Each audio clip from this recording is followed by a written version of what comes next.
¿Alguna vez has estado viendo un stream, súper concentrado, y de repente escuchas un crujido tan fuerte que crees que se te metió un oso a la cocina? No, tranquilo, no estás en Five Nights at Freddy's. Lo más seguro es que estés viendo a Fanum. Este tipo es una leyenda, no importa si está en un roleplay de GTA, reaccionando a un video o simplemente charlando. Siempre, pero siempre, está comiendo algo. Y hace un ruido. Es como su superpoder. ¿Será que necesita combustible constante para ser tan buen streamer?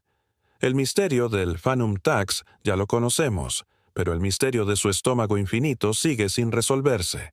Es el oso más adorable y ruidoso de todo Twitch. La próxima vez que escuches ese crujido, ya sabes quién es. Si te gustó, no olvides darle like y suscribirte para más contenido. Nos vemos.